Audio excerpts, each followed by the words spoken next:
বহুত কষ্টৰে বনোৱা আঞ্জা এখনত এটোপাল কেৰাচিন তেল পৰিলে। এতিয়া ভাবকচোন আঞ্জাখন কেনেকুৱা হ'ব? নিশ্চয় গম পাই কেনেকুৱা হ'ব।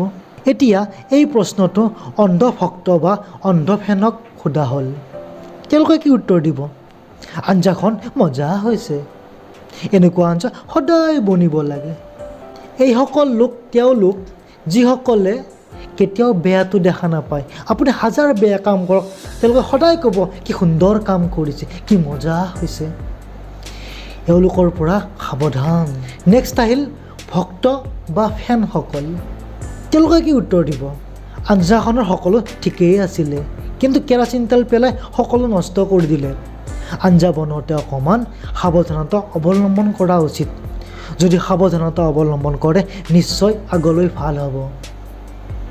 এওঁলোক সেইসকল যিসকলে আপোনাৰ ভাল কৰিলে ভাল বুলি ক'ব, বেয়া কৰিলে বেয়া বুলি ক'ব। মানে ভালৰ সময়ত প্ৰশংসা কৰিব আৰু বেয়াৰ সময়ত সমালোচনাও কৰিব। আৰু মানুহ সদায় এনেকুৱাই হ'ব লাগে। নেক্সট আহিল বিপক্ষ, যিসকলে আপোনাৰ বেয়া পায়। তেওঁলোকে কি ক'ব? ধেই, ইহঁতক আৰু আঞ্জা বনাব দিয়ে নেকি? আৰু কি যে বনাইছে এইখন, তাত কৰি আঞ্জা বনাব আমাক দিব লাগিছিল। কি সুন্দৰ আঞ্জা বনালোঁ আমি। সেইফালে আঞ্জা অটোৱে নাজানে বনাবলৈ, কিন্তু ক'বতো লাগিব ন, এয়াই চান্স। এওঁলোকো আৰু লাষ্টত আহিল আমাৰ দৰে সাধাৰণ শ্ৰেণীখিনি। আমি কি ক'ম? ইমান আশা কৰি এওঁলোকক আঞ্জা বনাবলৈ দিলোঁ, আমাৰ আশাত চব চেঁচা পানী ঢালি দিলে। কি যে হ'ব, কি যে দিনকাল আহিল। উপায় নাই, খাবই লাগিব। যিহেতু বনাইছে, আমিয়ে বনাব দিছিলোঁ।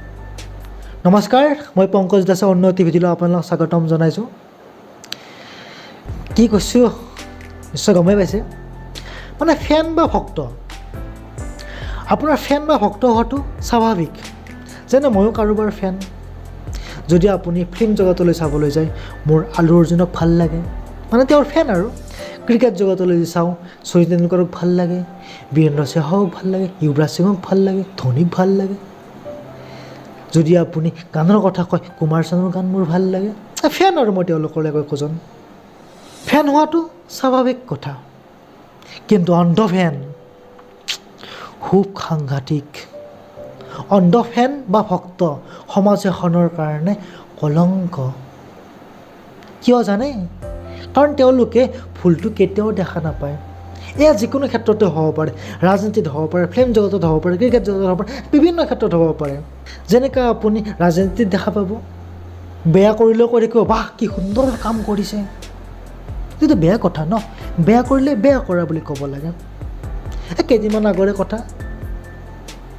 শ্বাহৰুখ খান চলি আছে ন, গমেই পাইছে আপুনি। ড্ৰাগছ কেছত পুতেক জেললৈ গৈছে, কিন্তু তেওঁৰ অন্ধভক্তসকলে আদৰি আছে, ফূৰ্তি কৰি আছে।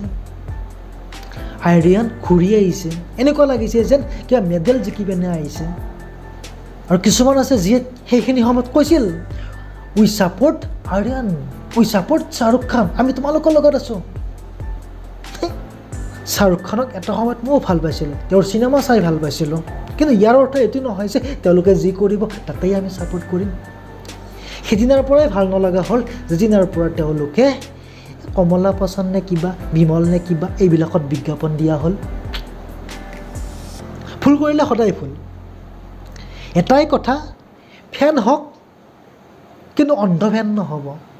এষাৰ কথা আছেই, ভক্ত বা ভক্তি ঠিকেই আছে, কিন্তু অতি ভক্তি চোৰৰ লক্ষণ। তেন্তে আজিলৈ ইমানে, বিশেষ আৰু একো নকওঁ। ভিডিঅ'টো ভাল লাগিলে লাইক কৰিব, ছাবস্ক্ৰাইব কৰিব। ধন্যবাদ।